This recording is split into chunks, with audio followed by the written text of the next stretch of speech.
If you have ever typed, "How can I make money online?" into ChatGPT and received a list that could have been written for anybody, the problem may not be you.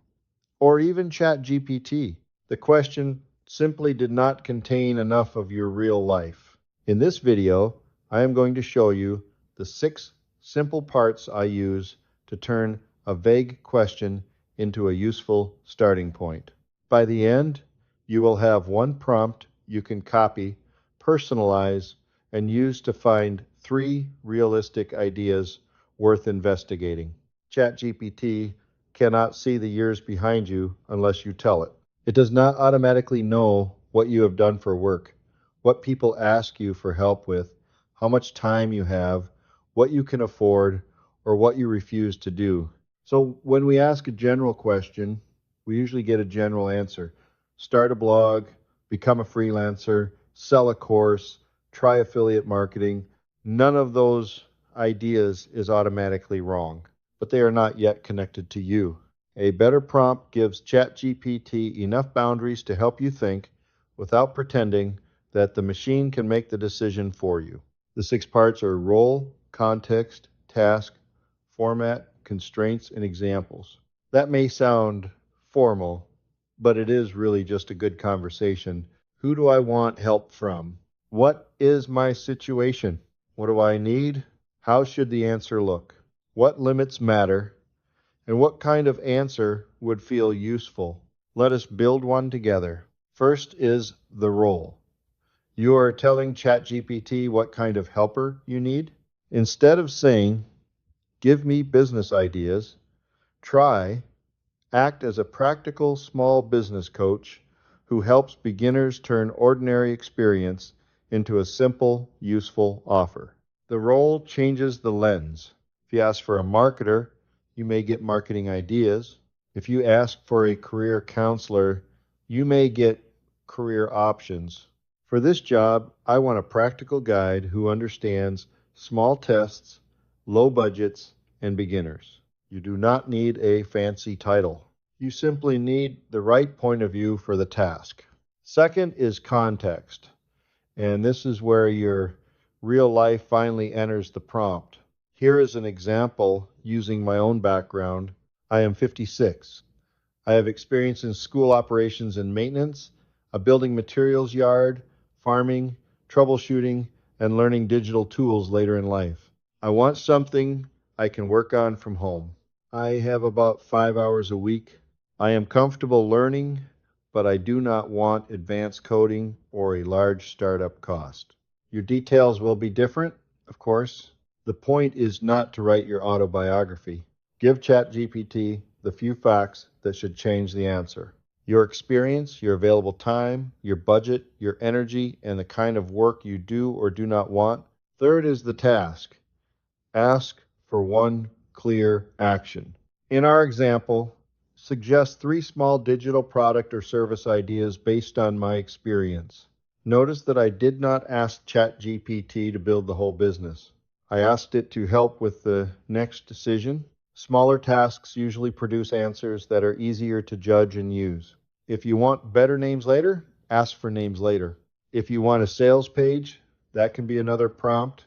Right now, the job is to create 3 possible directions. Fourth is format. This is one of the simplest ways to improve an answer. Tell ChatGPT how you want the result organized. I might say, put the answer in a table with the idea, who it helps, the small problem it solves, what I could create, and the first test. Now I am not getting a wall of words. I am getting 3 options I can compare. You can ask for a checklist, a short email, a step-by-step plan, or a table. The format should match what you need to do next. Fifth is constraints. Constraints are the guardrails. They tell ChatGPT what must fit your real situation. For this example, keep the startup cost under $100. Do not require paid advertising, advanced coding, or daily social media posting. Avoid guaranteed income language. and choose ideas I can test in 5 hours a week. Constraints are not negative. They remove attractive looking suggestions that are poor fit. If you have mobility limits, privacy concerns, a fixed budget, or a schedule to protect, say so. A useful answer should fit your life, not force your life to fit the answer. Sixth is examples. One good example can show ChatGPT the direction you mean. I might add, ideas such as a first time homeowner checklist or a seasonal maintenance planner are closer to what I mean than becoming a social media influencer. The example does not tell ChatGPT to copy one answer. It shows the level, tone, and practicality I want. If you do not have an example, you can leave this part out. But when you do know what good looks like, show it. Now let us put it together. Act as a practical small business coach who helps beginners turn ordinary experience into a simple, useful offer. I am 56 with experience in school operations and maintenance, building materials, farming, troubleshooting, and learning digital tools later in life. I want a home-based project I can test in about 5 hours a week with less than $100. Suggest 3 small digital product or service ideas based on that experience. Put the answer in a table with the idea, who it helps, the problem it solves, what I could create, and the first test.